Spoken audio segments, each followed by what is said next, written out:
COVID. Over to you.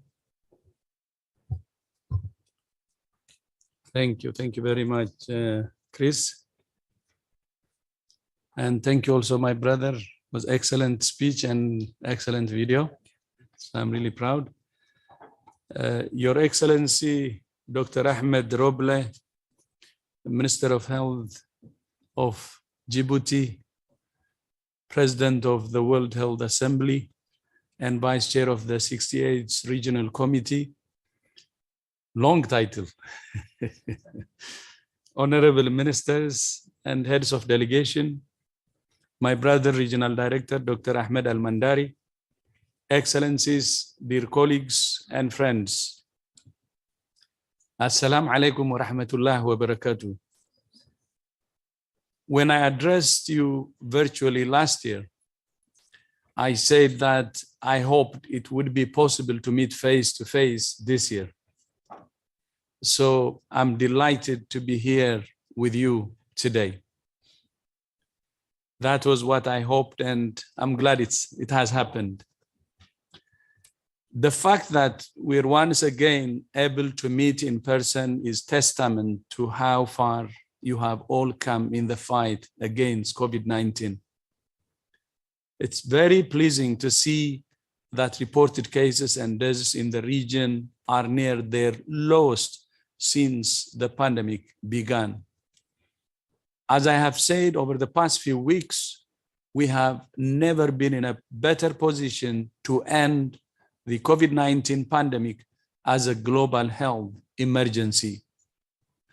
After 2.5 years in a long, dark tunnel, we're just beginning to glimpse the light at the end. But we are not at the end yet. We're still in the tunnel. And there are many obstacles that can trip us up if we don't tread carefully. Across the region, around 1/3 of health workers and older people remain unvaccinated, with large inequities between member states. These vaccination gaps, combined with low surveillance, testing and sequencing, and lack of access to antivirals in some countries, puts the entire region at risk. We continue to urge all member states to prioritize the vaccination of all health workers and all older people on the way to achieving the target of 70% coverage in all countries.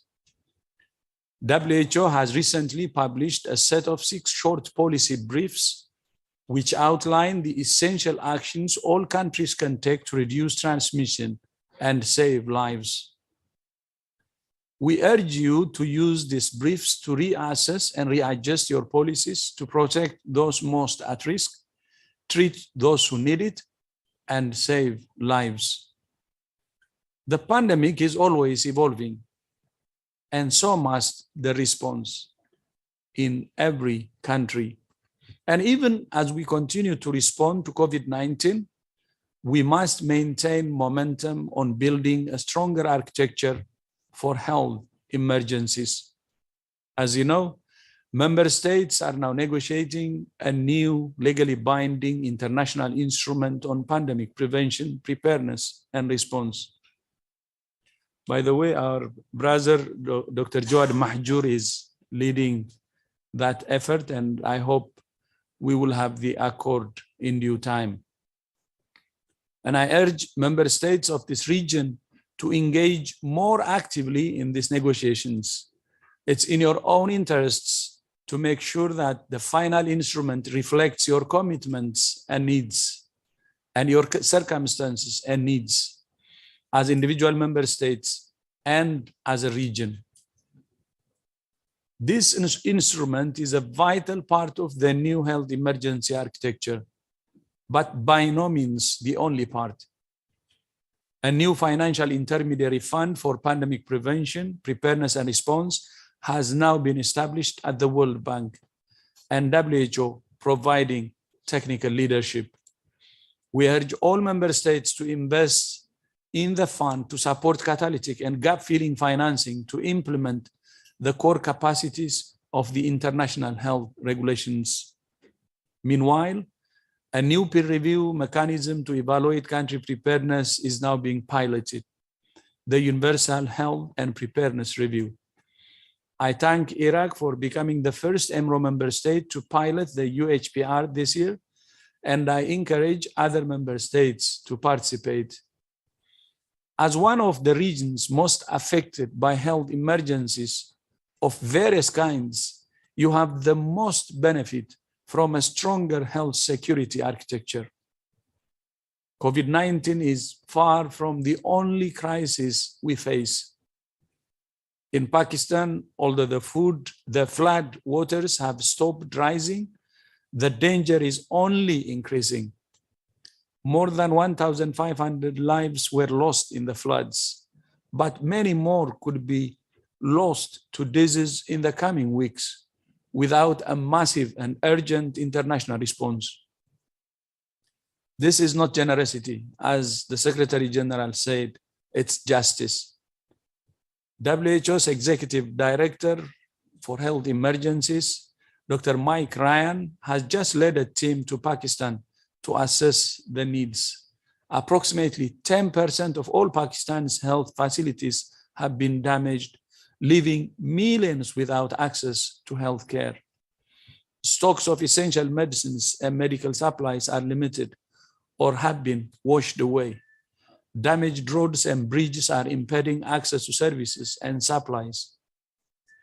And disease surveillance and referral mechanisms have been severely disrupted. And 8 million internally displaced people.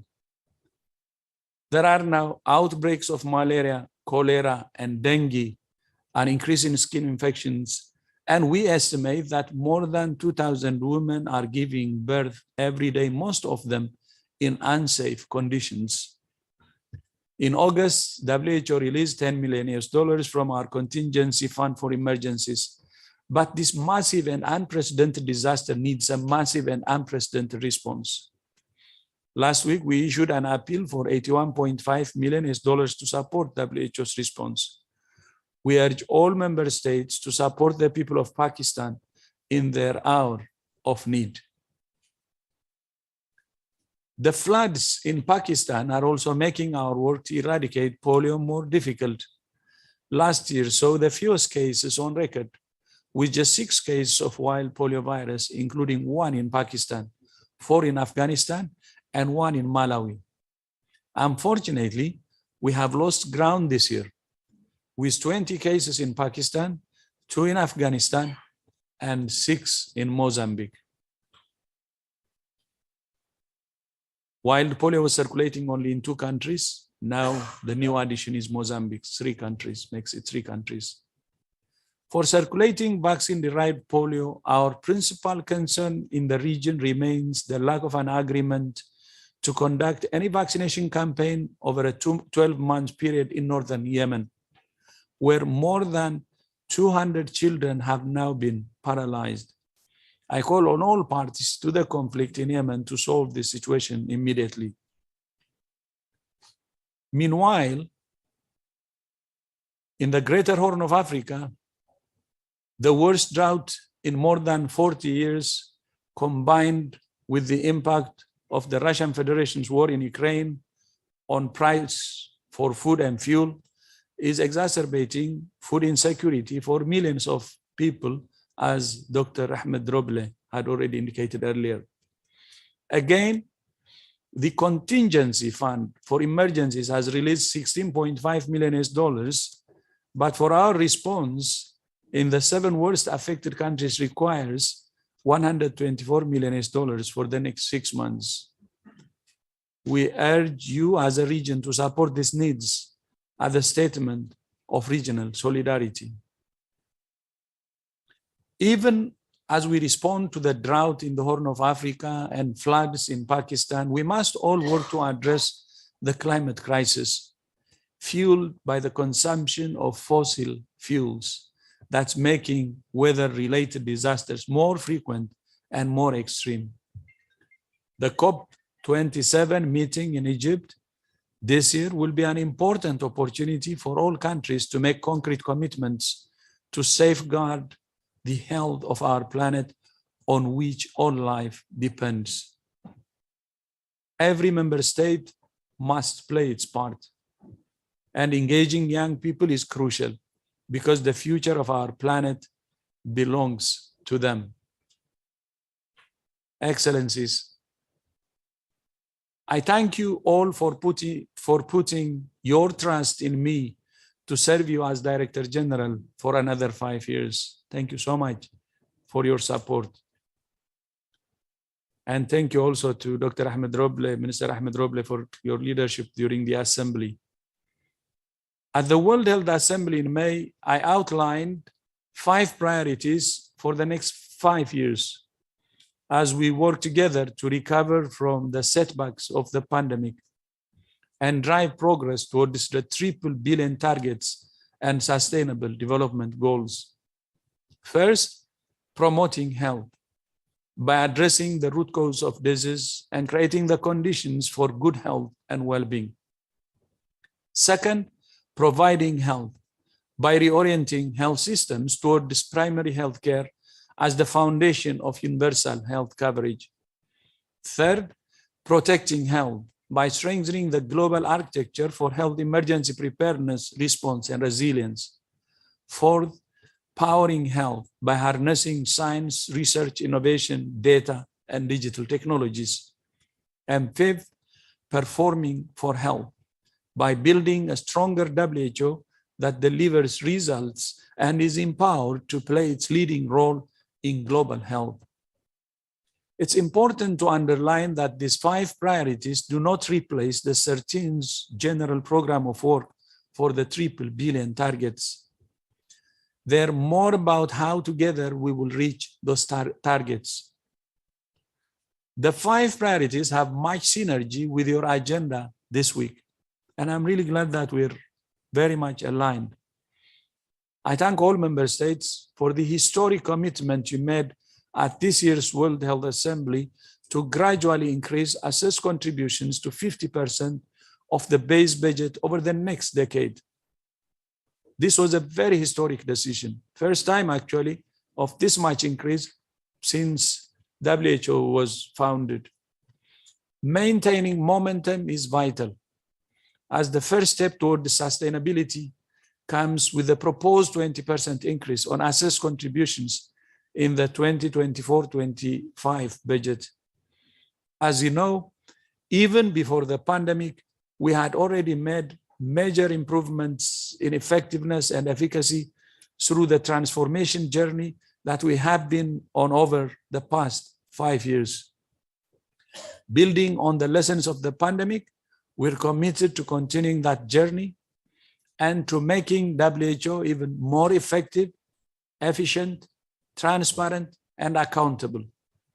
In particular, our focus in the coming years is to significantly strengthen our country offices to support greater country capacity and greater country ownership, especially by strengthening the health workforce of every member state. It's only through strong national capacity that we can build a stronger global capacity. Excellencies, your agenda this week reflects the wide range of challenges you face as a region. I give you my commitment that your WHO will continue to support you through our country and regional offices and at headquarters to promote, provide, protect, power, and perform for health. But the one essential medicine for good health is one that WHO cannot deliver, and nor can any hospital, clinic, or health worker. It is peace.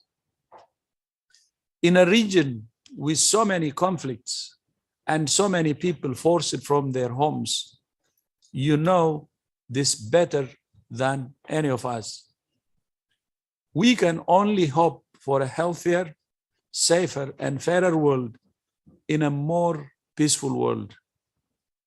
And so I plead with all of you, in whatever way you can, to work for health for peace and peace for health, because peace is the basis for everything.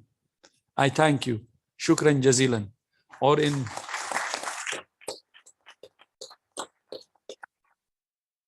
in Egyptian Arabic, shukran jazilan. Thank you. Thank you very much, Dr. Tedros. Thank you, DG. We have listened